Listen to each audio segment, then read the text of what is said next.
Pessoal, tudo bem? Aqui é o professor Eduardo. Vou gravar esse vídeo agora para a primeira aula para o 8º ano. Nessa primeira aula a gente vai fazer uma revisão dos conteúdos que nós vimos em sala de aula, uma parte deles.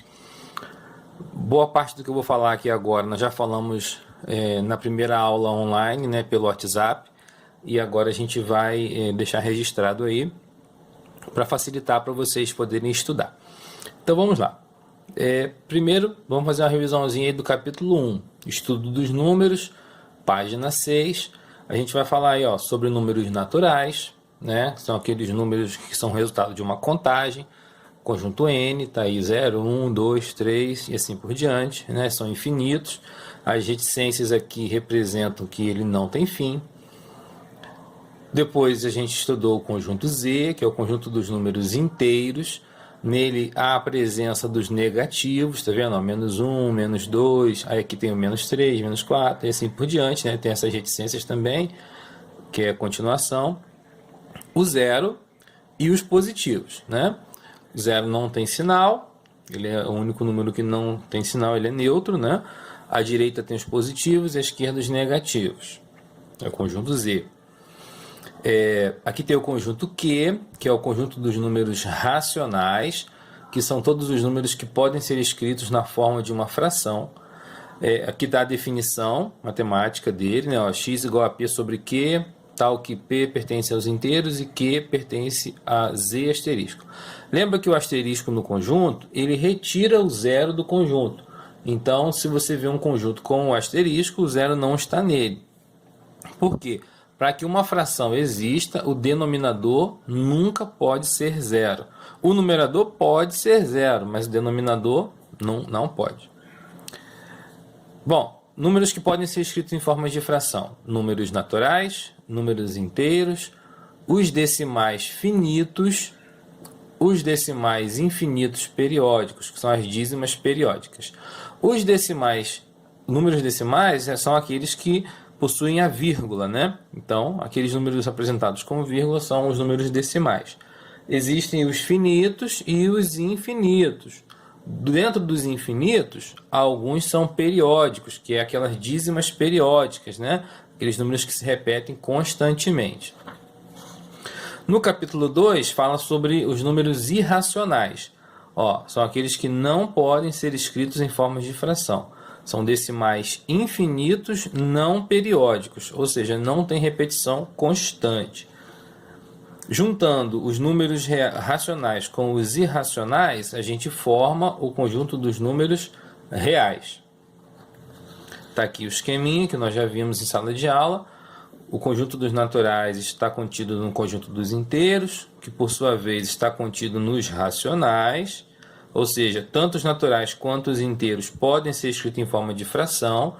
Além disso, tem os decimais também, finitos e os infinitos periódicos, que também podem ser escritos em forma de fração.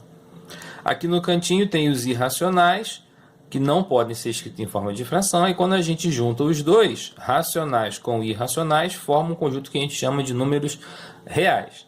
Essa nomenclatura que tem no caderno de vocês também, é o que eu acabei de falar, os números naturais estão contidos nos inteiros, que estão contidos nos racionais, que estão contidos nos reais. Os irracionais estão contidos nos reais e os números reais é igual à união entre os racionais e os irracionais, certo? Bom, seguindo aqui, na aula também falei para vocês sobre operações com números inteiros. A gente revisou um pouquinho, vou só falar rapidamente aqui. A adição algébrica, quando os sinais são iguais, a gente soma os números e repete o sinal. Tem aqui alguns exemplos, nós já falamos sobre eles. Com os sinais diferentes, nós subtraímos os números e utilizamos o sinal do número de maior módulo. Então você faz a subtração e conserva o sinal do maior. Na multiplicação e na divisão, eu analiso os sinais de 2 em 2. Se os dois sinais são positivos, são iguais, quer dizer, a resposta é positiva. Se os dois sinais são diferentes, a resposta é negativa. Está aqui alguns exemplos que nós já falamos hoje também. Mais 10 vezes mais 2 dá 20, menos 10 vezes mais 2 dá menos 20. A divisão é a mesma coisa. tá certo? Lembrando que o número positivo não é obrigatório que tenha sinal de mais. Depois nós fizemos uns exercíciozinhos, né? Vocês receberam aí, a gente fez alguns exercícios. Julgar em verdadeiro ou falso, certo? Julgar em verdadeiro ou falso se o número pertence ou não ao conjunto dos racionais, dos inteiros e assim por diante. Então tá aqui, como eu falei com vocês, ia vir já o vídeo com o gabarito feito. Quem não pôde assistir a aula, entende aí pela explicação agora, tá bom? Dá uma olhada aí nessa explicação que eu fiz e faz as questões. O que vocês vão fazer agora? Vocês vão copiar essas páginas que eu passei aqui nesse vídeo no caderno. Essa matéria é para ser toda copiada no caderno. Então foram 3 páginas, né? Ó, a primeira página é essa daqui. Dá uma pausa aí e copia no seu caderno. A segunda página é essa daqui. Esse página 14 aqui pode desconsiderar, tá bom? Porque isso aqui é de outro livro. Então não está na página 14 do livro de vocês. Isso aqui nem está lá, na verdade, assim, bonitinho, né? Então essa é a segunda página. Você não precisa botar essa página 14 aí, não. É a segunda página do livro de vocês, do material que vocês vão copiar.